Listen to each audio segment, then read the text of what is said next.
আসসালামু আলাইকুম রহমতুল্লাহি বারাকাতু। সম্মানিত মুসলিম তাওহীদ জনতা, এখন আমরা এমন একজনের ইসলাম গ্রহণ করা গল্প শুনব, যিনি লক্ষ কোটি কোটি টাকা পয়সা মালিক হওয়া থেকে ইসলাম গ্রহণ করাকে বেশি পছন্দ করেছিলেন, নির্বাচন করেছিলেন। চলুন আর দেরি না করে এখনই তার জবান থেকে তার ইসলাম গ্রহণ করা ঘটনাটি শুনে আসি। ভাই হামজা, আজকের পর্বে আপনাকে পেয়ে আমরা ভীষণ আনন্দিত। শুরু করছি হামজা মেটকে এই প্রশ্ন দিয়ে। আপনার জীবন সম্পর্কে সংক্ষেপে আমাদের জানাবেন? ওয়ালাইকুম আসসালাম। মূলত আমার জন্ম এবং বেড়ে ওঠা ইংল্যান্ডে। আমি সাউথ ওয়েলসে বড় হয়েছি। আমি ফিনান্সিয়াল অ্যাডভাইজার হিসেবে কাজ করেছি।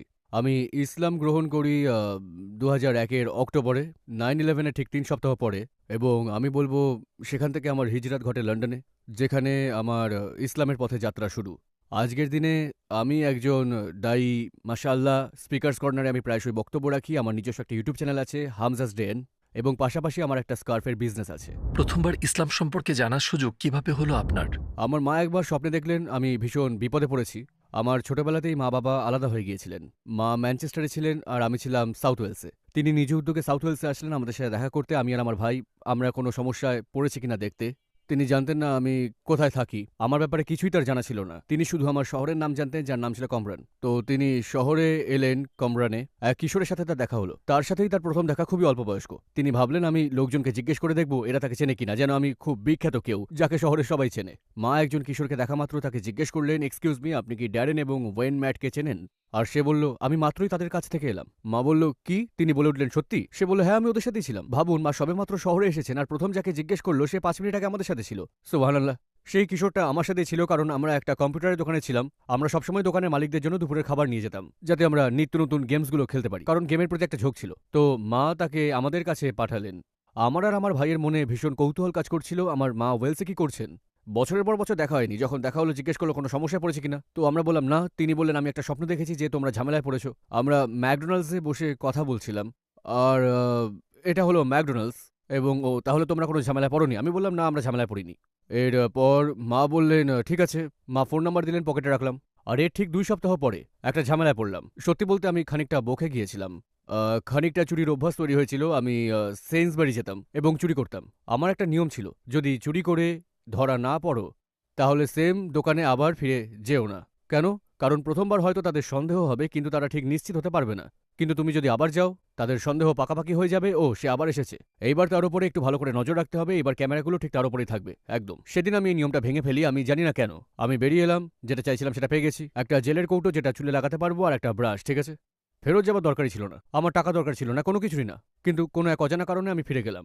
মনে হচ্ছিল কেউ যেন আমাকে দেখছে। তো আমি এক গলি থেকে আরেক গলি ঘুরছিলাম। সত্যি কথা বলবো, বেরোতে যাচ্ছিলাম, তখন সেই স্টোরটা ছেড়ে বেরিয়ে যাচ্ছিলাম। আমি ভাবলাম, ও, এগুলো নিয়েই ফেলি, একেবারে একেবারে কোনো কারণ ছাড়াই।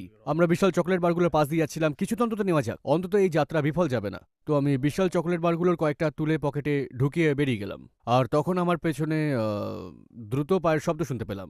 আমি ভেবেছিলাম কেউ হয়তো ট্যাক্সি বা কোনো গাড়ি ধরার চেষ্টা করছে বা এরকম কিছু। যাই হোক, আমার কাঁধে একটা হাত এসে পড়ল। আমার সাথে আবার একটু দোকানে যেতে পারবেন প্লিজ? আর আমার তাৎক্ষণিক প্রতিক্রিয়া ছিল, ও মাই গড, উনি জেনে গেছেন, উনি জেনে গেছেন। ওকে, আমি ভাবছিলাম এখন আমি কি করি, কি বলা যায়। ও, আমি এগুলো অন্য জায়গা থেকে কিনেছি। তিনি বললেন, কি কিনেছো? তো হঠাৎ করে আমি একটা ঝামেলায় পড়ে গেলাম, ভাবলাম পালিয়ে যাই। তিনি আমাকে দোকানে ফিরিয়ে নিয়ে যাচ্ছিলেন, আমি কিন্তু ছুটে বেরিয়ে আসতে পারতাম। তিনি একজন ছোটখাটো মহিলা ছিলেন। আমি করলাম না, আমি বুঝতে পারছি না। তো ফিরে যাচ্ছিলাম এবং ময়লার বিনের পাশ দিয়ে যাচ্ছিলাম। তখন আমি ভাবছিলাম ভেতরে যাওয়ার পরে আমার কাছে যদি কোনো চকলেট না থাকে তো আমি বলবো, কি, আপনারা ভুল করেছেন। হ্যাঁ, আমি খুব আস্তে আমার কোটের পকেটে হাত ঢুকিয়ে দিলাম আর বিনের পাশ দিয়ে যাওয়ার সময় চকলেটগুলো ওটায় ফেলে দিলাম। আর শব্দ হলো, বাহ! বিনটা মাত্রই খালি করা হয়েছিল। তিনি থেমে গেলেন, এরপর ঘুরে তাকালেন। তিনি বললেন, খুব চালাকি হচ্ছিল তাই না? বের করো ওটা। হ্যাঁ হ্যাঁ হ্যাঁ, বুঝে গেছিলেন কি করতে চাইছি। আর এখন আমি ধরা পড়ে গেছি আমি কি করেছি। তিনি বললেন, বের করো ওটা। তো আমি বিনে হাত ঢোকালাম, চকলেটের সেই বারগুলোকে বের করলাম। তো এখন উনি আমাকে মালামাল সহ ধরে ফেলেছেন, আমি শেষ, আমি ধরা পড়ে গেছি। তো আমরা যখন স্টোরের ভেতরে যাচ্ছিলাম, আমরা অজান্তে ঠিক সেই সময়টাতেই সেইন্সবারির প্রবেশ মুখের দুটো দরজার পেছনে আমার বাবা এবং তার স্ত্রী একটা বেডিং শপ থেকে বের হয়ে এলেন। এবং ঠিক সেই মুহূর্তে সেই অবস্থা তারা আমাকে দেখে। দেখতে পেলেন ঠিক সেই সময়টাতে তারা সেখানে ছিলেন। তারা আমাকে ভিতরে যেতে দেখলেন, বয়স্ক মহিলাটি আমাকে ধরে রেখেছেন, ভিতরে নিয়ে যাচ্ছেন। তারা বুঝে উঠতে পারছিলেন না ড্যারেন এই বয়স্ক মহিলাটির সাথে এ কি করছে, কারণ তখন আমার বয়স ছিল ১৫ বছর। তো তারা আমার পিছু নিলেন এবং দেখলেন আমাকে অফিসে নিয়ে যাওয়া হচ্ছে। তখন তারা বুঝলেন, ওকে, আমি অফিসের ভেতরে ছিলাম এবং তারা বললেন এর অভিভাবক বাইরে আছেন। তখন আমার মনে হলো, ও, এটা হতে পারে না। সেই সময়টাতে আমার বাবা ভেতরে এলেন আর তিনি আমাকে ঘুষি মেরে বসলেন। ভীষণ বিব্রত লাগছিল আর লজ্জিত। আমি আমার পরিবারকে লজ্জায় ফেলে দিয়েছি এসব মাথায় ঘুরছিল। আমি ভাবছিলাম কি করব এখন। যাই হোক, আমার পকেটে একটা ফোন নাম্বার ছিল যেটা আগে কখনোই ছিল না। হ্যাঁ, যেটা আমি 2 সপ্তাহ আগে পেয়েছিলাম। তো আমি সেটা বের করে মাকে ফোন করে বললাম আমি ঝামেলায় পড়েছি। তিনি বললেন কোনো সমস্যা নেই, চলে আসো, একটা ট্রেনে উঠে পড়ো, জামা কাপড় বা কিছু নিয়ে ভেবো না, ট্রেনে উঠে পড়ো, আমার কাছে চলে আসো, আমি তোমাকে নিয়ে যাবো, দেখাশোনা করবো। আর যখন ম্যানচেস্টারে ফিরে গেলাম, আমাকে নিয়ে মা জামা কাপড় কিনতে গেল। তিনি আমাকে নিয়ে মূলত একটা শপে গেলেন। যে কোনো দোকানে তিনি আমাকে নিয়ে জামা কাপড় কিনতে যেতে পারতেন, কিন্তু ওই বিশেষ দোকানেই গেলেন তিনি। আমরা যখন জামা কাপড় কিনছিলাম, তিনি দোকান মালিককে বলছিলেন আপনি ওকে একটা চাকরি দিতে পারবেন, সে সত্যি খুব ভালো সেলসম্যান, এবং বললেন তাকে একটা সুযোগ দিন, এটা সেটা অনেক কিছু। লোকটি বললেন আমরা পুরুষদের কাজ দিই না, শুধু মেয়েদের কাজ দিই। তাদের দোকানের বিশেষ ব্যাপার ছিল যে সুন্দরী মেয়েরা কাজ করছে তো পুরুষরা এসে কেনাকাটা করতো, কারণ সুন্দরী মেয়েদের থেকে সাহায্য চাই। কিন্তু আমাকে একটা সুযোগ দিলেন। আর আলহামদুলিল্লাহ তিনি একজন মুসলিম ছিলেন। তিনি ছিলেন আমার দেখা প্রথম মুসলিম। হ্যাঁ, এরপরে আমি খুঁজে পেলাম, বুঝলেন, খুব কাছ থেকে ইসলামকে খুঁজে পেলাম। তার পরিবারের সাথে দেখা হলো, দেখলাম তাদের যৌথ পরিবারের সংস্কৃতি কতটা সুন্দর। জানেন তো যে যৌথ পরিবারের ধারণা আমি যেখান থেকে এসেছি সেখানে একেবারেই ছিল না। বুঝলেন, আমি একটা হোয়াইট কাউন্সিল এস্টেটে বড় হয়েছি। এসব আমরা কখনো দেখিনি। শুধু একটা জিনিস সবার একসাথে খাওয়া। প্রথমত একটা জিনিস পরিবারে অভিভাবকদের উপস্থিতি আর অংশগ্রহণ। তারা পরিবার থেকে আলাদা থাকেন না, এই সবকিছু প্রভাব ফেলে। তারা এমনভাবে আমাকে তাদের পরিবারে গ্রহণ করলেন যেন আমি সেই পরিবারের অংশ। বুঝতে পারছেন তো, খাবারের ব্যাপারটা সব মিলিয়ে পুরো পরিবেশটাই মন কাড়া। সেটা এমন ছিল যে আমি আগে কখনো অনুভব করিনি। শুধুমাত্র এই ব্যাপারটাই আমাকে চুরি থেকে সরিয়ে এনেছিল। তার সাথে দেখা হওয়ার পরের ঘটনাগুলো আমি নিজের মনে সিদ্ধান্ত নিলাম যে আমি আর চুরি করব না। হ্যাঁ, কিছু একটা ব্যাপার আমাকে ভীষণ প্রভাবিত করছিল, যদিও আমি বুঝিনি যে সেটা কি। এক কথায় বলে তিনি আমার বন্ধু হয়ে গেলেন। হ্যাঁ, আমি তার জন্য কাজ করতাম। সপ্তাহ শেষে আমি তার সাথে কাজ করতাম। এরপর আমি একটা কারখানায় কাজ পেলাম। বেশ মজার ছিল এই কারখানাটি, এর নাম ছিল রেমপ্লয়। কারখানাটি ছিল শারীরিকভাবে অক্ষম মানুষদের জন্য, এবং একমাত্র আমি ছিলাম, বুঝলেন, খুব ভদ্র ভাষায় বললে একমাত্র সক্ষম ব্যক্তি। তো আমার আশেপাশে সবার খিচুনি হচ্ছে, আরো অনেক রকম ঘটনা ঘটছে, আর আমি একমাত্র শারীরিকভাবে সক্ষম। তো আমি ওখানে কাজ করছিলাম এবং তিনি আমাকে বললেন এসো আমার জন্য ফুল টাইম কাজ করো, আমরা তোমাকে ফুল টাইম চাই, আমরা আর মেয়েদের কাজ দিচ্ছি না, তোমাকে চাইছি। হ্যাঁ, তিনি আমাকে খেতে নিয়ে গেলেন, বসতে দিলেন, আর বললেন দেখো আমি তোমাকে এই পরিমাণ দিতে পারি, তুমি এখন যা পাচ্ছ তার চাইতে বেশি দেবো। তো এভাবেই আমাদের পথ চলা শুরু। আবারও বলি, তিনি ইসলামের চর্চা করছিলেন না, তিনি আমাকে কোনো দাওয়াত দেননি, যেটা আপনি ভাবতে পারেন। এরকম কিছুই না, আমি শুধু তার বন্ধু ছিলাম। ঘটনাটি শুনে আসি। আসসালামু আলাইকুম প্রিয় ভাই ও বোনেরা, আমরা দেখেছি যে আমাদের দর্শকদের ৮০% মানুষজন আমাদের চ্যানেলে সাবস্ক্রাইব করেননি। আপনারা যেমনটি জানেন আমরা একটি অলাভজনক প্রতিষ্ঠান, আর আমরা আমাদের কোনো ভিডিওতে বিজ্ঞাপন চালাই না। আমাদের লক্ষ্যই হলো শুধু সত্যকে প্রচার করা। কাজটা ছোট হতে পারে, কিন্তু ইনশাল্লাহ অনেকের জন্য এটি পথ চলার সহায়ক হবে। এখন সাবস্ক্রাইব বাটনে ক্লিক করুন এবং একসাথে পথ চলি অনন্তকালের দিকে। তিনি আমাকে কোনো দাওয়াত দেননি, যেটা আপনি ভাবতে পারেন। এরকম কিছুই ছিল না, আমি শুধু তার বন্ধু ছিলাম। এবং তারপরে তারা দোকান গুটিয়ে নিলেন, তারা সরে এলেন। আমরা তখন উইগানের মার্কেটে বসা শুরু করলাম, যেটা ইংল্যান্ডের উত্তরে। সেখানে তিনি তার স্ত্রীর দেখা পেলেন, আমি আমার গার্লফ্রেন্ডের। তারপর আমাদের পথ আলাদা হয়ে যায়। তিনি চলে যান লন্ডন, যেখানে তার ভাই সলিসিটার হিসেবে প্র্যাকটিস করছিল, এবং সেখানে গিয়ে ভাই অ্যাকাউন্টেন্ট হিসেবে কাজ করেন। তো তিনি এখন লন্ডনে আছেন, তাই ওখানে দাওয়াত গ্রহণ করছেন, অথবা বলতে পারি তিনি নসিহা গ্রহণ করছেন লন্ডনে। ধর্মকে জানতে চাইছেন। হ্যাঁ, আমি প্রায়ই দেখা করতে যেতাম। তিনি আমার সাথে এই নিয়ে আলোচনা করতেন, যা শিখেছেন তা আমাকেও শেখাতেন। এবং আমি তাকে বলতাম হ্যাঁ ঠিক আছে, আমি শুনছি। কিন্তু যখন ক্রমেই জিনিসগুলো বাড়তে লাগলো, আমি বললাম তুমি কি দিনে 5 ওয়াক্ত নামাজ পড়ো? কারণ আমি জানতাম এটা ইসলামের রুকনগুলোর মধ্যে একটা। হ্যাঁ, আমি জানতাম আপনি যদি এটা না মানেন, বুঝলেন, 5 ওয়াক্ত নামাজ যদি না মানেন তাহলে বাকি সবের আর কোনো মূল্যই নেই। জানি না কিভাবে, কিন্তু আমার এগুলো জানা ছিল। তো আমি সেটাই তার উপর প্রয়োগ করলাম। আমি বললাম তুমি কি দিনে 5 ওয়াক্ত নামাজ পড়ো? আর তিনি চোরা চোখে মেঝের দিকে তাকিয়ে থাকতেন আর বলতেন বেশ, দিনে ঠিক 5 ওয়াক্ত নয়। আমি বললাম দেখো, যখন তুমি দিনে 5 ওয়াক্ত নামাজ পড়বে তখন আমাকে এসে বলবে, ঠিক আছে? যখন তুমি ইবাদত করবে আর আমি দেখবো তুমি সত্যি তোমার ধর্মে বিশ্বাস রাখছো। আমি তোমার সাথে বেড়ে উঠেছি, দেখেছি তুমি বিশ্বাস করো না। যখন তুমি পুরোপুরি বিশ্বাস করবে আমি শুনবো, তখন অন্তত শোনার ভদ্রতা দেখাবো। কিন্তু যেমনটা বলছিলাম, আমি প্রায় দেখা করতাম, এবং প্রতিবার দেখা করতে গেলেই তার বন্ধুরাও আসতো। আর তারা যেসব বিষয়ে কথা বলতেন সেগুলো হলো ইসলামে কি কি জিনিস নিষিদ্ধ, এছাড়াও অ্যালকোহল এবং অন্যান্য জিনিসপত্র নিয়ে কথাবার্তা। যে 5টা নেশায় আমার আসক্তি ছিল, মদ, নেশা, জিনিসপত্র, এইসব। তো তিনি অ্যালকোহল নিয়ে কথা বলছিলেন, এবং সেটা আমি মন দিয়ে শুনছিলাম, কারণ আমি সব সময় তর্কে জড়াতাম। তো আমি শুনছিলাম, আমি টানা শুনে যাচ্ছিলাম। তারপর বললাম হ্যাঁ তুমি ঠিক বলেছো বন্ধু, জানো তো অ্যালকোহল বিষাক্ত জিনিস, কেন এটা পান করছি? এরপর আমি অ্যালকোহল পান বন্ধ করে দিলাম, মানে প্রায় সেরকমই, ঠিক আছে? এবং তারপরে আমার এমন এক অভিজ্ঞতা হয় যাতে বুঝতে পারি ঠিক কাজটাই করেছি আমি। তো মূলত আমি একটা পাবে কাজ করছিলাম, ঠিক আছে? হ্যাঁ, পাবে, অথবা বলতে পারেন বার, ক্রিসমাস ইভের দিন। তো সেটা ছিল ক্রিসমাসের আগের রাত, এবং আমি একটুও পান করিনি। আমি বিয়ার এবং অ্যালকোহল পরিবেশন করছিলাম পাবে যারা এসেছেন, কিন্তু আমি নিজে পান করিনি। যেসব লোকজন ভিতরে আসছিলেন খেয়াল করছিলাম, হে কেমন আছো, ঠিকঠাক সব, কিন্তু সবাই খুব খুশি, হাসছে। যাই হোক, এর ঠিক পরেই আমি জায়গাটাকে বদলে যেতে দেখলাম, যেন একটা দুঃস্বপ্ন দেখছি। সবাই কেমন যেন বদলে যাচ্ছিল, মেয়েদের যেন ভূতে ভর করেছে, বুড়োরা যেন উত্তেজিত হয়ে পড়ছে, আর পুরুষেরা আগ্রাসী হয়ে উঠছে। আমি দেখছিলাম আর ভাবছিলাম এই কোন নরকে এসে পড়লাম। হ্যাঁ, যাই হোক, আমি অ্যালকোহল পান বন্ধ করে দিয়েছিলাম। তো এটা ছিল আমার উপরে ইসলামের প্রভাব। পরোক্ষভাবে এমন নয় আমি মুসলিম হয়ে গেছিলাম। তো এই সব কিছু ঘটছিল এবং আমি সাউথ ওয়েলসে ফিরে গেলাম, যেখানে আমি বেড়ে উঠেছি। সেখানে আমি আমার প্রেমিকার সাথে থাকি, এছাড়া আমার 2 মেয়ে আছে। তাদের বয়স ছিল 3 এবং 4 বছর যখন সবকিছু বদলে যেতে শুরু করে। তো মূলত আমি একটা ফিনান্স কোম্পানি শুরু করলাম। বলতে গেলে আমরা ব্রোকারি করতাম। তো আমরা মূলত, আপনি যদি একটা সমস্যায় পড়েন, আপনার বাড়ি দখল হয়ে যাচ্ছে, আপনি লোন নিতে পারছেন না কারণ আপনার ক্রেডিট রেটিং এর অবস্থা ভালো নয়, অথবা প্রমাণ করতে পারছেন না আপনার উপার্জন কত, আমার কোম্পানি এসবের সমাধান করতে পারে। এই কাজে ভীষণ দক্ষ হয়ে গেছিলাম। সত্যি বলতে, আমি কারো যদি বাড়ি দখল করার অবস্থায় সেই দখল রদ করতে পারতাম, তারপর তাদের সেই সম্পত্তিকে বন্ধক দিতে পারতাম। আমি তাদের পকেটে কিছু বেশি টাকা এনে দিতে পারতাম এক্সট্রা, এবং তারা যে কিস্তি দিচ্ছিল তার চেয়ে সস্তায়। তো আমার কাজে আমি দক্ষ হয়ে উঠেছিলাম। সবকিছু ভালো চলছিল। তারপর আমার অজান্তেই, জানি না কিভাবে এটা হলো, আমি বেশ কিছু আমেরিকান ব্যবসায়ীর সাথে কথা বলছিলাম, এবং সেই আমেরিকান ব্যবসায়ীর হাতে 100 মিলিয়ন ছিল ইউকেতে কার ফিন্যান্সে বিনিয়োগ করার মতো। তো তারা কার ফিন্যান্স দাঁড় করাতে চাইছিলেন, আমার কোম্পানিকে মাস্টার ব্রোকার হিসেবে ব্যবহার করতে চাইছিলেন, ইউকেতে গোড়াপত্তন করতে। ঠিক আছে, তো আমরা ভাবছিলাম বেশ ভালোই লাগছে, ভালোই মনে হচ্ছে। তো আমি আমার বাবাকে বললাম, দেখুন, আমি একটা সুযোগ পেয়েছি, আমার মনে হচ্ছে এই সুযোগে আমরা মিলিয়নিয়ার হতে পারবো। হ্যাঁ, এবং তারপরে আমার লন্ডনে যাওয়ার কথা, আমি তাদের সাথে অ্যাপয়েন্টমেন্ট করে নিয়েছিলাম 2001-এর সেপ্টেম্বরের 13 তারিখ। লন্ডনে আমার 1 সপ্তাহ থাকার কথা। সেখানে আমি জুয়ার সঞ্চালকদের কাছে যেতাম, কারণ জুয়াতেও জড়িয়ে পড়েছিলাম। মিটিংয়ে দারুণ পারফর্ম করব। মিটিংটা বুক হয়েছিল গ্রসভেনর হোটেলে, সেপ্টেম্বরের 13 তারিখ, ইউএস দূতাবাসের বিপরীতে। ভাবলাম যাবো, গিয়ে ফাটাফাটি মিটিং করব, কারণ আমি আমার কাছে আত্মবিশ্বাসী ছিলাম। এইটুকুই। তো আমার বাবা ভীষণ খুশি। আমি লন্ডনে পৌঁছালাম, এরপর আমার বন্ধুদের সাথে দেখা করলাম। এরপর সেপ্টেম্বরের 11 তারিখ আমি তার অফিসে বসে আছি, তার সলিসিটারের প্র্যাকটিস, তার ভাইয়ের সলিসিটারের প্র্যাকটিস। তখনই আমরা শুনলাম কি ঘটেছে। আমরা শুনলাম দুটো প্লেন টুইন টাওয়ারে আঘাত করেছে। এরপর আমরা বুঝতে পারলাম যা ঘটেছে সেটা কতটা ভয়াবহ। আর সেই ব্যবসায়ী মিটিং ক্যান্সেল করে দিলেন, যেটা কিনা 2 দিন পরে হওয়ার কথা ছিল। তারা ফিরে গেলেন। পরের সপ্তাহে আবার মিটিংয়ের সময় ঠিক করা হলো। সেই সপ্তাহে আমি দাওয়াত পেলাম অমুসলিমদের কাছ থেকে। আমি পেলাম। হ্যাঁ, আমি সাউথ ওয়েলসে ফিরে গেলাম, যেটা একেবারে হোয়াইট কাউন্সিল এরিয়া ছিল। ঠিক আছে, এবং আমি পাবে বসে আছি, কিছু পান করিনি, শুধু পাবে আছি। আর লোকজন বলাবলি করছিল, ও মুসলিমেরা এমন, ইসলাম হচ্ছে এমন। আমি সেখানে বসে শুনছি আর ভাবছি, না না না। তারা বলল, কি বলতে চাইছো তুমি? বললাম, মুসলিম বন্ধু আছে, আর তোমরা যা বলছো আমি সেগুলো দেখিনি।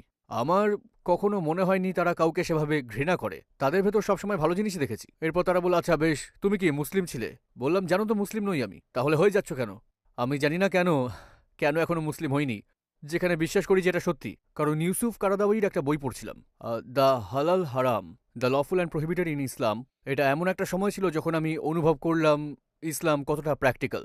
এটা খ্রিস্টিয়ানিটির মতো কোনো অবাস্তব ধর্ম নয়, বা অন্য কিছুর মতো, বা বুদ্ধিজম বা এই ধরনের ধারণাগুলোর মতো এগুলো পরবর্তীতে গিয়ে ঘটবে। এটা ছিল মূলত, এগুলো এখন আপনাকে সাহায্য করবে, বুঝতে পারছেন? এটা আপনাকে, আপনার পরিবারকে সাহায্য করবে। এবং আমি যখন আমার বন্ধুকে জিজ্ঞেস করলাম এটা কি, তখন সে বলল, ও এটা ইসলাম। এটা তুমি তো জানোই, এই বইটা পড়তে পারো, ইউসুফ কারাদাই, কুরআন, হাদিস এবং আরও অনেক কিছু। তো যাই হোক, আমি এখন আমার পুরনো ভাবনাতেই ছিলাম। আমি তাকে বললাম, এখন কি তুমি 5 ওয়াক্ত নামাজ পড়ছো? সে বলল, হ্যাঁ হ্যাঁ, আমরা সবাই পড়ছি। এমনকি তার গার্লফ্রেন্ড বা তার স্ত্রী যার সাথে বিয়ে হয়েছে, এমনকি সেও নামাজ পড়ছিল এবং হিজাব পড়ছিল, এবং আরও অনেক কিছু, যেগুলো দেখে আমি সত্যি অবাক হয়ে গেছিলাম। আমার উপর এর একটা ব্যাপক প্রভাব পড়ে। বললাম, তুমি এখনো নামাজ পড়ছো? তো এখন আমার তার কথা শুনতেই হতো। জানিনি তো, আমি ওয়াদা করেছিলাম তার কথা আমি শুনবো। তো আমি শুনলাম এবং স্বীকার করলাম ইসলামই সত্যি। আমি সত্যি বিশ্বাস করি আমাদের 3 ধরনের ফিতরাত রয়েছে। একটা আমাদের মগজে, আমাদের মাথায়, আমাদের বুদ্ধিমত্তায়, আরেকটা আমাদের হৃদয়ে, হ্যাঁ, আরেকটা আমাদের নাফসে। এবং আপনি যদি সম্পূর্ণভাবে ইসলামকে কবুল করতে চান, এই 3টির সমন্বয় ঘটতে হবে। বুদ্ধিভিত্তিকভাবে আপনাকে নিশ্চিত হতে হবে যে ইসলামই সত্যি। জানেন তো, হতেই হবে এমনটা নয়। আপনি মুসলিমদের ভালোবাসতে পারেন, আপনি একটা কিছুর সাথে যুক্ত হতে চান, তার অংশ হতে চান, কোনো সমস্যা নেই। কিন্তু আপনাকে সাথে পাশাপাশি এটাও মাথায় রাখতে হবে যে কেন এটা সত্যি। না হয় মানুষ আপনাকে প্রশ্ন করতে শুরু করবে, বা কোনো বাজে মুসলিমের সাথে দেখা হলে ভাবলেন মুসলিম ভালো নয়, বুঝলেন? তো আমি বুদ্ধিবৃত্তিকভাবে নিশ্চিত ছিলাম যে ইসলাম সত্যি। কিন্তু এরপর কি করবেন?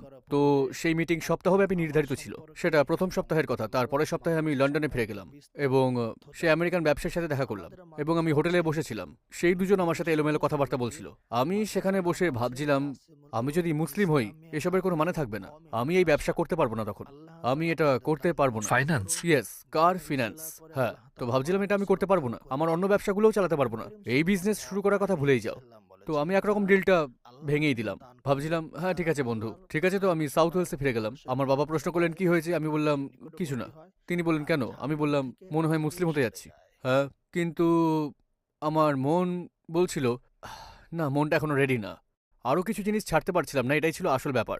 আমি যদি মুসলিম হই আমি সেই সব ঠুনকো মুসলিমদের মতো হব না। আমি যদি মুসলিম হই ইসলামকে ধারণ করব, ইসলামকে মেনে চলবো, আর এতে আমি সবকিছুই হারাবো। এতে আমি সত্যি সবকিছু হারাবো। আমার সঙ্গিনী, সে আমাকে মুসলিম হিসেবে কখনোই গ্রহণ করবে না। যদিও সে আমার মতো একই দাওয়াত পেয়েছে, কিন্তু সে কখনোই একজন মুসলিম হিসেবে আমার সাথে দাম্পত্য মেনে নেবে না, এবং বাচ্চাদের মুসলিম হিসেবে বেড়ে ওঠা কেউ না, কখনো মেনে নেবে না। তো আমি জানতাম আমি এটা হারাতে চলেছি। আমি আমার ফিন্যান্স বিজনেসটাও আর চালিয়ে যেতে পারবো না, সেটাও হারাতে চলেছি। যদি সেটা হারাই আমি আমার বাবাকেও হারাবো, কারণ তিনি আমার বিজনেস পার্টনার। আমি তার মন এবং স্বপ্ন ভেঙে ফেলবো, তাকেও আমি হারাবো। জুয়ার অভ্যেসটাকে উপভোগ করতাম, সেটাও হারাবো। আমি এগুলো ছেড়ে দিতে চাইনি। তো মূলত আমি বাধা দিচ্ছিলাম, আমি ইসলামকে বাধা দিচ্ছিলাম। ইন্টেলেকচুয়ালি না, মানে আপনি এসে আমাকে এমন বিশেষ কিছু বলতে পারবেন না যে শোনো, আসো, বসো, ঠিক এই কারণেই ইসলাম সত্যি। আমি বলবো ঠিক আছে, আমি জানি ইসলাম সত্যি, আমি জানি সেটা, এসব সত্যি, আমি বিশ্বাস করি সত্যি। আমি শুধু গ্রহণ করতে তৈরি না, কারণ এখন যে জিনিসগুলো আমার আছে সেগুলোকে ছাড়তে তৈরি না। আমি তৈরি না, কারণ আমি যদি এমনটা করি সবকিছুই হারাবো। কারণ আমি আমার প্রেমিকার সাথে থাকতাম, আমি আমার থাকার জায়গাটাও হারাতাম, আমার বাবা এবং ব্যবসা, আমাকে সেই সব জিনিসও ত্যাগ করতে হতো, কোনো উপার্জনই থাকতো না। আর তখনই আমি আমার বন্ধুকে আমার দুশ্চিন্তাগুলো জানালাম, কারণ সে জিজ্ঞেস করছিল তুমি ইসলাম গ্রহণ করছো না কেন, যখন জানো সত্যি। ঠিক আছে, তুমি জানো সবকিছু ক্ষণস্থায়ী, কেন তুমি ইসলাম গ্রহণ করছো না? আমার কোনো উপার্জন নেই, আমি এমন একটা জায়গায় থাকবো যেখানে কোনো মুসলিম নেই, আমার কোনো বন্ধু বান্ধব থাকবে না, কোনো উপার্জন থাকবে না, আমার আমার কিছুই থাকবে না। আমি বললাম আমি কিভাবে, আমি নিজেকে রাস্তায় নামাতে পারি না। সে বলল না, যদি এই সব কিছু তোমাকে বাধা দিয়ে থাকে, চিন্তা করো না, আমরা আছি পাশে, তুমি এসে আমার সাথে থাকো, তুমি লন্ডনে চলে আসতে পারো, আমার বাড়িতে একটা রুম দিয়ে দেবো, তুমি সেখানেই থাকো, কোনো সমস্যা নেই, কোনো ভাড়া দিতে হবে না, শুধু আমার সাথে থাকো। এবং তার ভাই বলল তোমাকে একটা চাকরি দিতে পারি যদি তোমার উপার্জনের চিন্তা থাকে। উপার্জন না থাকা নিয়ে চিন্তা করো না, আমি তোমাকে চাকরি দেবো, আমার জন্য কাজ করবে, এই সলিসিটার প্র্যাকটিসে অফিস ম্যানেজার হিসেবে এসো। তো তারা আমার সমস্যাগুলোর সমাধান দিয়ে দিল। এরপর আমার একটা কার অ্যাক্সিডেন্ট হলো, সৌভাগ্যক্রমে আলহামদুলিল্লাহ তেমন কিছু হয়নি, কিন্তু আমি পিছলে গর্তে পড়ে যাই, আমার গাড়িতে বৃষ্টি পড়তে থাকে, এবং আমি সেখানে বসে নিজের মনে ভাবছিলাম তখন মারা যেতে পারতাম, ঠিক সেই মুহূর্তে মরতে পারতাম, একজন অবিশ্বাসী হয়ে আমার মৃত্যু হতো, একজন অমুসলিম হয়ে মারা যেতাম। যেসব জিনিস আমি আঁকড়ে ধরতে চাইছিলাম, যে জিনিসগুলো আমাকে মুসলিম হতে দিচ্ছিল না, সেগুলো এমনিই হারিয়ে যেত, সবকিছুই ক্ষণস্থায়ী। তো সেটাই ছিল সেই মুহূর্ত। তখনই উপলব্ধি করি, ঠিক সেই মুহূর্তে ঠিক করলাম এবার আমি এটা করবই। তো আমার মন তৈরি ছিল, আমার প্রেমিকার কাছে গেলাম এবং তাকে জানালাম কি চলছে। সে আমাকে বলল আমি তোমার সাথে থাকতে চাই না।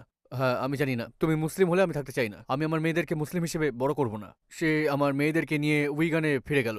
তো এটাই, তখন আমি ভাবলাম ঠিক আছে। এরপর আমার বাবার সাথে কথা বললাম এবং তাকে বললাম এই ব্যবসা আমি আর করব না। আমার বাবা আমাকে চিনতেই অস্বীকার করলেন। আমার মনে হয় তিনি প্রায় 15 বছর সময় নিয়েছিলেন কথা বলতে। তো এটাই, আমি লন্ডনে চলে আসি এবং সেটাই আমার হিজরা ছিল। তো এইসব যখন ঘটলো আপনার কেমন লেগেছে? আপনার গার্লফ্রেন্ডের ব্যাপারে, আপনার বাবার ব্যাপারে? সত্যি কথা বলতে আমার গার্লফ্রেন্ডের ব্যাপারে, আমার মেয়েদের জন্য আমার সবচেয়ে বেশি খারাপ লেগেছে, কারণ আমি ভীষণ কেঁদেছিলাম। এমন করে আমি জীবনে কখনো কাঁদিনি, যেমনটা তাদের বিদায় দেওয়ার সময় কেঁদেছি, কারণ জানতাম আর দেখা পাবো না। কিন্তু জানতাম আমি একটা নতুন জীবন শুরু করতে যাচ্ছি, এবং সেখানে এমন কিছু মূল্যবোধ থাকবে যেগুলো তাদের মা কখনোই মেনে নেবে না। আমি লন্ডনে চলে যাব, যেটা সাউথ ওয়েলস থেকে প্রায় 3 ঘন্টা দূরে, এবং আমি একদম শূন্য থেকে শুরু করব। আমি আমার জীবন আবার শুরু করব। তো এসব কিছু আমার জন্য খুব সহজ ছিল না, তাই আমি সময় নিচ্ছিলাম। যদিও আমি বিশ্বাস করতাম ইসলাম সত্যি, তবুও আমি ইসলাম গ্রহণ করতে সময় নিচ্ছিলাম, কারণ এই জিনিসগুলোকে আঁকড়ে রাখতে চাইছিলাম। এটা আমাকে ভেঙে চুরে দিয়েছিল। এমনকি যখন আমার বাবাকে বললাম, দেখেছি তার মন ভাঙছে যখন আমি তাকে এসব বলছিলাম। তিনি বললেন তুমি 6 সপ্তাহ অপেক্ষা করতে পারো না? আমি বললাম বাবা, আমি আর একটা সেকেন্ড অপেক্ষা করতে পারবো না। বললাম যথেষ্ট হয়েছে। বললাম দেখুন, আমরা সব প্রস্তুতি মোটামুটি নিয়ে নিয়েছি, ব্যাংকের মাধ্যমে সব টাকা পৌঁছে যাবে, যতগুলো ডিল আমি করেছি তারা আমার ব্যবসার যাবতীয় ঋণ শোধ করে দেবে, আপনাকে ঋণে ডুবতে হবে না। কিন্তু আমি আর পারছি না। তিনি বললেন বেরিয়ে যাও। তো আমি বেরিয়ে গেলাম, আমার কারটা নিয়ে লন্ডনে চলে এলাম। তো এটাই ছিল, এমন না যে আপনাকে যদি প্রেমিকার ব্যাপারে সত্যি বলি, না আমি একা হয়ে পড়িনি। একাকিত্ব আমার সমস্যা নয়, আমি আমার মতো করেই বাঁচতে জানি। তো আমি কি আপনাকে মোটা দাগে একটা প্রশ্ন করতে পারি? আল্লাহ কি করে এই মানুষগুলো জায়গা নিলেন? এটা ইসলামের একটা পরীক্ষা, কারণ আমি শুনেছি ইসলামে আল্লাহ বলেছেন যা কিছু তুমি আমার জন্য ত্যাগ করবে সেসব কিছু আমি আরো ভালো কিছু দিয়ে বদলে দেব। তো আমি সেটা দেখেছি। আমি দেখেছি যে জায়গাটাতে আমি পাবে যেতাম, সবার সাথে দেখা করার জন্য সার্বজনীন জায়গা ছিল, সেটা মসজিদ হয়ে গেছে। যে মানুষগুলো অতীতে তোমার বন্ধু ছিল, এখন তারা তোমার ভাই হয়ে গেছে। হ্যাঁ, একদমই একদমই তাই। আমি রবিবার ফুটবল খেলতাম, শুক্রবার রাতেও ফুটবল। হ্যাঁ, আমার একজন গার্লফ্রেন্ড ছিল, আলহামদুলিল্লাহ, মরক্কোতে আমি তার সাথে বিয়ের বন্ধনে জড়াই, আলহামদুলিল্লাহ।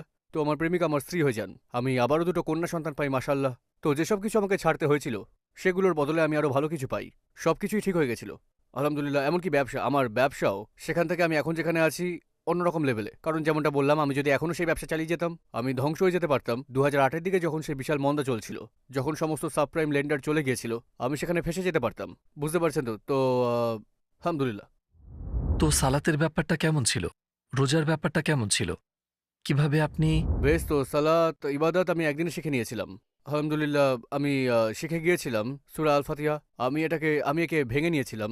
আলহামদুলিল্লাহি রাব্বিল আলামিন না, আমি একদিনে ফাতিহা মুখস্থ করে নিয়েছিলাম।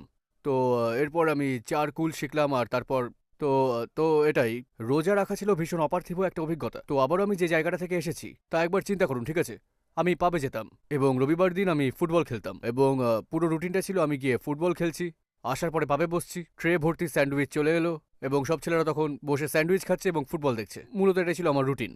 এবং আলফা মেল মেন হিরো সে সবচেয়ে বড় ভাগ পেত, এবং এরপরে তার সাঙ্গপাঙ্গ, এবং তারপরে আপনি যা পড়ে আছে সেখান থেকে পাবেন, ঠিক আছে? তো যাই হোক, রোজার ক্ষেত্রে আমার ইসলাম গ্রহণ করার 1 মাস পরেই রোজা ছিল। আমি মসজিদে বসে আছি এবং সব জিনিস সেখানে আছে, সমস্ত খেজুর এবং সমুচা সবকিছু সেখানে আছে। তো আমি সেখানে এরকম একটা মানসিকতা নিয়ে বসেছি যে ঝটপট সারতে হবে, আমাকে তাড়াতাড়ি সারতে হবে এটা, কারণ আমার চারপাশে সবাই ভয়ানক ক্ষুধার্ত। আমার চারপাশে সবাই সারাদিন না খেয়ে আছে আমার মতোই। তো ইফতারের সময় হওয়া মাত্র সবাই ঝাঁপিয়ে পড়বে, আর আমিও ঝাঁপিয়ে পড়ব। আমি চিকেন উইংস দেখছি, পিৎজা আছে, বোধহয় খুব ঝটপট সারতে হবে। এবং তারপরে আমার আবারও ভীষণ অপার্থিব এক অভিজ্ঞতা হলো। সেই সময়টাতে আজান হলো, এবং আমি যেরকমটা দেখব বলে আশা করেছিলাম, যেটা ছিল হ্যাঁ, যখন দেখলাম মানুষ এমনটা করছিলেন, আমি ভাবছিলাম এটা আবার কেমন দুনিয়া। বুঝতে পারছেন? আমি ভাবছিলাম হচ্ছেটা কি এখানে। নিজেদের পেট ভরার পরিবর্তে তারা অন্যদের পেট ভরছিলেন। আমি আমি আমি ভীষণ হকচকিয়ে যাই। খুব সাধারণ একটা ব্যাপার ছিল সেটা। আমি ভাবছিলাম ওয়াও, কারণ আমি যেখান থেকে আসি সেখানে ছিল আর এখানে ছিল যেন। তো হ্যাঁ, এটা ছিল আমার রোজার অভিজ্ঞতা। একজন দায়ী হিসেবে আপনার ক্যারিয়ার কিভাবে শুরু হলো? আপনি দায়ী হওয়ার সিদ্ধান্ত কিভাবে নিলেন? আমি মার্কেটিংয়ে ছিলাম। আমি লোকজনের সাথে কথা বলতাম ইসলাম নিয়ে, কারণ আমি কামিজ এবং এইসব কিছু গায়ে দিতাম। আমি ছিলাম উপযুক্ত খামিসি, ঠিক আছে? হ্যাঁ, তো এটা আমার বেশ পছন্দ ছিল। সারাক্ষণ ইসলাম নিয়ে কথা বলতাম, লোকজন আমায় প্রশ্ন করতো, সবকিছু সঠিক উত্তর দিতে পারতাম না। তো এরপর যা ঘটলো সেটা হলো আমি বুঝতে পারলাম আমি শেখাতে পারি যা বুঝেছি। আমি কিছু কিছু শিখছিলাম। তো আমি আমার স্থানীয় মসজিদে আমার আমিরের কাছে গিয়ে বললাম, দেখুন, আমি যদি একটা রুম নিয়ে সোমবার রাতে লোকজনকে শেখাই যে খ্রিস্টান এবং নাস্তিকদের কিভাবে সামলাবে এসব কিছু, আপনি কিছু মনে করবেন না তো? আর তিনি বললেন, হ্যাঁ, কোনো সমস্যা নেই। তো মোটামুটি 3 জন মানুষ এসেছিলেন। তো আমি আমার আমিরের কাছে গিয়ে বললাম, দেখুন, কেউই আসছে না। বললাম, চেষ্টা করেছি, শুধু 3 জনের সাথে কথা বলেছি, আর কেউ আসছে না। তিনি বললেন, চিন্তা করো না, এদের আল্লাহ পাঠিয়েছেন, তুমি শুধু করে যাও। তুমি শুধু তোমার কাজে মন দাও, আল্লাহ তার দিক থেকে করবেন। হ্যাঁ, তুমি শুধু মনোযোগ দাও, যা করছো সেটা নিষ্ঠার সাথে করো, আল্লাহ তার বান্দাদের পাঠাবেন। এবং তারপর মাশাআল্লাহ সে ভাইগুলো এলেন। ভাই ডক্টর ইমরান, ভাই আব্বাস, শেখ শাহনওয়াজ, এবং আরও 3-4 জন এসেছিলেন, ভাই নেজাম্বু। তো এরপর আমার একটা শ্রোতা মণ্ডলী তৈরি হয়ে গিয়েছিল যারা দাওয়াতে আগ্রহী ছিলেন। তো তখন আমি ভাবছিলাম যে আমি এর পরের ধাপে গিয়ে আরো ভালো করতে চাই। তো আমি একটা বোর্ডে ছিলাম। আমি ভাবলাম, ঠিক আছে, এখানে নাস্তিক আছে, নমনীয় নাস্তিক আছে, এখানে কট্টর নাস্তিক আছে। তো আমি এইসবে ব্যস্ত ছিলাম। তো এরপর যেটা ঘটলো সেটা হলো আরো কিছু মুসলিম আমাদের কাছে এসে বললেন, আপনাদের সাহায্য প্রয়োজন। আমরা বললাম, কি হয়েছে? কারণ কিছু খ্রিস্টান আছেন যারা ছিলেন পাকিস্তানি খ্রিস্টান মিশ্র জাতি ছিলেন তারা, এবং তারা খ্রিস্টান সেন্টার খুলেছেন, আর প্রতি সোমবার তারা একজন মুসলিমের সাথে বিতর্কে জড়ান। তারা রাইস এবং কারি ফ্রিতে খাইয়ে থাকেন। তো তারা মুসলিমদের টোপ দিয়ে আনেন এবং সবশেষে মুসলিমদের সংশয় ফেলেন।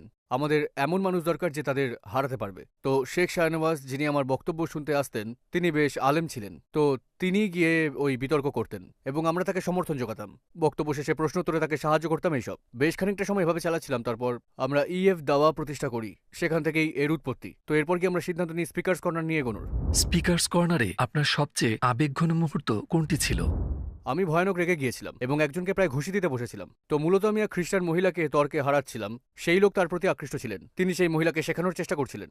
সেই ব্যক্তি খুবই আবোল তাবোল বকছিলেন। আমি বললাম, এই লোকের কথা শোনা বন্ধ করুন। কিন্তু তখন সে ঝুঁকে এসে আমার কানের ভিতর চিৎকার করলো। তো তখনই আমি তার হাত থেকে মুক্তি পেতে চাইছিলাম। তো সেটাই ছিল সবচেয়ে আপনি বলতে পারেন আবেগঘন, কারণ আমি বাস্তবিকভাবে আবেগে জড়াই না। একটা কথা আছে, এটা আমি ব্রুসলির কাছ থেকে ধার নিয়েছি, খানিকটা পাল্টে নিয়েছি, ঠিক আছে? এটা আমার মোটো, এবং আমি সব মুসলিমদের অনুরোধ করব তাদের জীবনেও এটা গ্রহণ করতে। কখনো, আবারও বলছি, কখনো লোকে আপনাকে যা বলছে সেটার আবেগী প্রতিক্রিয়া দেখাবেন না, কারণ তখন তারা বুঝে যাবে যে তারা আপনাকে তাদের কথা দিয়েই নিয়ন্ত্রণ করতে পারে। হ্যাঁ, কারণ যখনই কেউ একজন বুঝতে পারবে যে আপনি ঠিক কী ধরনের আচরণ করবেন তার কোনো একটা কথায়, তারা নিয়ন্ত্রণ করবে। কারো হাতে এই ক্ষমতা তুলে দেবেন না। তো আমি স্পিকার্স কর্নারে ছিলাম। আমি শুনেছি কত আজে বাজে কথা আমাকে বলা হচ্ছে। ওনাকে প্রতিক্রিয়া দেখানোর কারণ তিনি আমার কানের ভিতর চিৎকার করেছেন যে আমাকে অসুস্থ করে দেয়, কারণ সে আমার গায়ে এসে পড়েছিল, সেটা আমি সহ্য করব না। হ্যাঁ, বেশিরভাগ মানুষ যখন তারা স্পিকার্স কর্নারে আসে তারা যা কিছু শুনে এসেছে সেগুলোই উগড়াতে থাকে। তো সেই হাদিসটা তো শুনেছেন, যেটা এক বেদুইন মসজিদে প্রস্রাব করেছিল। তো যখন রাসূল সাল্লাল্লাহু আলাইহি ওয়াসাল্লাম ইবাদত করছিলেন এবং সাহাবারাও সেখানে ছিলেন, বেদুইন মসজিদে ঢুকে প্রস্রাব শুরু করে। তো সাহাবারা চাইছিলেন তাকে ধরে পিটুনি দিতে, আর রাসূল সাল্লাল্লাহু আলাইহি ওয়াসাল্লাম কি করলেন, কি প্রতিক্রিয়া, তাকে ধরে রাখলেন এবং শেষ করতে দিলেন, তাকে মূত্রত্যাগ শেষ করতে দিলেন, কারণ এর বেশি তার জ্ঞান ছিল না, তাই না? তো স্পিকার্স কর্নারে যদি আপনার এই মানসিকতা থাকে, আপনি জানেন আপনাকে আক্রমণ করা লোকটা সত্যি অর্থ জানে না, তারা হয়তো ভাবছে যে ইসলাম এমন, তাদের মাথায় হয়তো ইসলামের বিকৃত একটা চিত্র আছে যেটা তারা বিভিন্ন প্রোপাগান্ডায় শুনেছে বা হয়তো এমন কিছু, যাই হোক, এবং সেটার উপরে তাদের রাগ ইসলামের উপরে নয়, কারণ তারা জানে না ইসলাম কি, তাই তারা সবচেয়ে বিশ্রী আক্রমণটা করতে পারে। তাদের জিজ্ঞাসা করুন কেন মনে করেন এমন। আমার সবচেয়ে প্রিয় জবাব হচ্ছে, কেন আপনি মনে করেন, কে আপনাকে বলেছে? এরপর তারা পুরো লাজবাব হয়ে যায়, বলে বেশ এরকমটাই কি, বলে না আমি তর্ক করতে যাব না, তুমি আমাকে বলবে কেন এগুলো বলছো এবং কেন এটা ভুল বা যাই হোক। তো এই প্রতিক্রিয়ায় তারা ভেঙে পড়তো, কেননা তারা চায় তাদের কথায় প্রতিক্রিয়া দেখান, আর আপনার প্রতিক্রিয়ায় তারা প্রতিক্রিয়া দেখাবে। কিন্তু যখন আপনি তাদের কথায় প্রতিক্রিয়া দেখান না, বরং তাদের দাঁত ভাঙা জবাব দেন, কেন আপনি এসব বলছেন, কি বোঝাতে চাইছেন বলে, তারা হকচকিয়ে যায়, কারণ এরকমটা আশা করেনি। তারা আবেগী প্রতিক্রিয়া দেখাতে চাইছিল, কারণ রাসূল সাল্লাল্লাহু আলাইহি ওয়াসাল্লামকে অপমান করলে যে কোনো মুসলিমই রেগে যান, আল্লাহ বা কোরআনকে অসম্মান করলে রেগে যাওয়ারই কথা। আপনি আমার উপর রাগ করছেন না কেন, এইরকমই একটা ব্যাপার। হ্যাঁ, তাই আলহামদুলিল্লাহ, আমি আসলে সেই অর্থে আবেগে জড়াই না। তো আপনি ইউকেতে ইসলামের ভবিষ্যৎকে কিভাবে দেখেন? আপনার কি মনে হয় এটা বৃহত্তম ধর্ম হতে যাচ্ছে হ্যাঁ, ভবিষ্যতে? হ্যাঁ, ১০০%। মানুষ প্রতিদিন একে গ্রহণ করেছেন, প্রতিদিনই এখন বেশি করে মুসলিম লোকজনের চোখে পড়ছে, এবং তারা আসলে সাংস্কৃতিক ইসলামকে দেখছেন না, এখন তারা সত্যিকারের ইসলামের মুখোমুখি হচ্ছেন। এমনকি সাংস্কৃতিক মুসলিমরা প্রকৃত মুসলিম হয়ে উঠছেন, কারণ তারা ইসলামের সাথে জুড়ে থাকা সংস্কৃতির বোঝা এবং প্রকৃত ইসলামের মধ্যেকার পার্থক্য বুঝতে পারছেন। আর এখন সোশ্যাল মিডিয়ার যুগ, এখন এটা হলো তথ্যের যুগ, এবং এটাই ইসলামের সৌন্দর্য। আপনি এখন তথ্যগুলো বের করার সুযোগ পাবেন। যেমনটা আমি বললাম, অনেক শাহাদা যাদের আশেপাশে কোনো মুসলিম ছিল না, সত্যিকার অর্থে তারা জানেন তো ইসলামের সাথে তাদের একমাত্র যোগসূত্র অনলাইনের কারণে, অনলাইন কমিউনিটি। সাম্প্রতিক সময়ে যখনই আমি লাইভ স্ট্রিম করি, একটা শাহাদা ঘটে। ব্যাপারটা এমন, শনিবার আমি একটা শাহাদা পড়িয়েছি, আর ২ মাস আগে মাশাআল্লাহ আর্জেন্টাইন এক বালিকা, সে আমাকে মেসেজ করেছিল, পরের দিন যোগাযোগ করি। গত শনিবার আমি তাকে শাহাদা পড়িয়েছি। এক সপ্তাহের মাঝামাঝি এক পুলিশ ভাই আমাকে মেসেজ করেছিল, তার সাথে যোগাযোগ করি, রবিবার আমি তাকে শাহাদা পড়াই। যখনই আমরা লাইভ স্ট্রিম করি মাশাআল্লাহ শাহাদা পড়াই। তো এটা আরো গ্রহণযোগ্য হয়ে এসেছে, এবং এটা খুব চমৎকার যে মানুষগুলো মুসলিম হচ্ছেন তারা মুসলিম পরিবেশে ছিলেন না, তাদের কোনো মুসলিম বন্ধু নেই। তাদের বেশিরভাগই বলেন আমরা শুধু দেখছিলাম, আমরা ইউটিউব দেখেছি, আপনার ভিডিও দেখেছি, আপনার কথাগুলো বেশ যৌক্তিক লেগেছে। আর এটা খুবই চমৎকার, সুবহানাল্লাহ। এবং শহরগুলো বেড়ে উঠছে, আমাদের শিশুরা আসছে, আমরা বিয়ে এবং বাকি সবকিছুকে উৎসাহিত করে যাচ্ছি। যখন এখানকার সমাজ উল্টো পথে হাঁটছে, তারা ট্রান্সজেন্ডারিজমকে উৎসাহিত করছে এবং নন বাইনারি সহ আরও এইসব জিনিসগুলোকে, তারা পরিবারকে উৎসাহিত করছে না, তারা উল্টো পথে হাঁটছে। তো যেটা ঘটতে যাচ্ছে সেটা হলো সংখ্যায় হ্রাস পেতে যাচ্ছে, এটাই বাস্তবতা। আপনি সেই পথে চলতে পারেন না। আপনি যদি সন্তান না নেন, তাহলে কারা সন্তান নিচ্ছে? মুসলিমরা সন্তান নিচ্ছেন। তো কারা জায়গাটা নিতে যাচ্ছে? তো লন্ডনে মুসলিমরা সংখ্যাগরিষ্ঠ হবে, বার্মিংহাম, ম্যানচেস্টার, এই সব জায়গায় মুসলিমরা সংখ্যাগরিষ্ঠ হবে। হ্যাঁ, ইনশাআল্লাহ। তো সবশেষে আপনি যদি পৃথিবীর সমস্ত অমুসলিমদের কিছু বলার সুযোগ পান, আপনি ১ মিনিটে তাদের কি বলতে চাইবেন? আমি যদি সমস্ত অমুসলিমদের উদ্দেশ্যে বলি, প্রথমত আপনাকে কিসের দাওয়াত দেওয়া হচ্ছে সেটা জানুন। যখন কেউ ইসলাম নিয়ে বলছে, বোঝার চেষ্টা করুন কি বলছে। যে বিশ্বাসটা আপনি আঁকড়ে আছেন সে ব্যাপারে প্রশ্ন করুন, কেন বিশ্বাস করেন, এটা কি সত্যি? কেন বিশ্বাস করেন এটা সত্যি? আপনি কি, কারণ পরিষ্কারভাবে ভৌগোলিক অবস্থান সত্যের উৎস কখনো হতে পারে না। যদি দুটো ধর্মের সবকটাই একসাথে সত্যি না হয়, তো শুধুমাত্র আপনি কোথাও জন্মেছেন বলে এটা সত্যি হয়ে যায় না। তো আপনার ব্যক্তিগত বিশ্বাসকে প্রশ্ন করুন, কেন সেটা সত্যি। প্রশ্ন করুন সৃষ্টিকর্তা কি আছে, এটা আপনার প্রথম পদক্ষেপ। সৃষ্টিকর্তার অস্তিত্ব আছে নাকি নেই। সৃষ্টিকর্তার অস্তিত্ব না থাকলে ধর্ম নিয়ে চিন্তা করে লাভ নেই। কিন্তু তখন আপনাকে বুঝতে হবে, কেন লোকে বলে সৃষ্টিকর্তার অস্তিত্ব আছে। কারণ লোকে আমাকে প্রশ্ন করে ঈশ্বরের অস্তিত্বের আপনার কাছে প্রমাণ কোথায়। আমি তাদের প্রশ্ন করি গ্র্যাভিটির অস্তিত্বের প্রমাণ কি। হ্যাঁ, আমি বলি আপনি কি গ্র্যাভিটি দেখতে পান, ধরতে পারেন, স্বাদ নিতে পারেন, গন্ধ পান? না। আপনি কি পারবেন এর প্রভাবগুলো পরীক্ষা নিরীক্ষা বা পরিমাপ করতে পারবেন? হ্যাঁ। এই ঘটনা আপনাকে কি বলে? আপনি কোনো কিছুর প্রভাবের উপর ভিত্তি করে তার অস্তিত্ব বিশ্বাস করেন। আমি কিন্তু আপনাকে একই কথা বলেছি, সৃষ্টিকর্তার প্রভাব দেখেই তার অস্তিত্বে বিশ্বাস করুন, যেটা হলো সমগ্র সৃষ্টি। সম্মানিত মা বোন, গল্পটা শুনে নিশ্চয়ই আপনি মুগ্ধ হয়েছেন, অভিভূত হয়েছেন, এবং আপনি ইসলাম সম্পর্কে ভালো একটা তথ্য পেয়েছেন। আপনাদেরকে এই মুহূর্তে আমি জানাতে চাই, আমি একটি মাদ্রাসার খেদমতে নিয়োজিত আছি। আমাদের মাদ্রাসার অনেক এতিম মিসকিন ও অসহায় ছাত্র রয়েছে। ধর্মপ্রাণ মুসলমান ভাই ও বোনদের কাছে অনুরোধ করব, আপনারা আমাদের এতিম মিসকিন ও অসহায় ছাত্রদের জন্য দান করুন।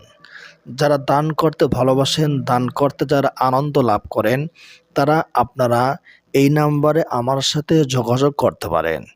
মনে রাখবেন, দান করার পূর্বে আপনারা আমার সম্পর্কে এবং আমার মাদ্রাসা সম্পর্কে বিস্তারিত তথ্য জানবেন। আমাদের মাদ্রাসা হচ্ছে বরিশাল মুলাদি, মাদ্রাসা নাম হচ্ছে কাসিমুল উলুম ইসলামী হাফিজা কওমি মাদ্রাসা। আল্লাহ তাআলা আপনাদের দান কবুল করুন। দানের উসিলা করে আল্লাহ তাআলা বালা মুসিবত দূর করিয়া দিন। নবী করিম সাল্লাল্লাহু আলাইহি ওয়াসাল্লাম বলেছেন, যারা আল্লাহর জন্য দান করে তারা আল্লাহর ভালোবাসা পায়, মানুষের ভালোবাসা পায়, জান্নাতের নিকটবর্তী হয় আর জাহান্নাম থেকে দূরে সরে যায়।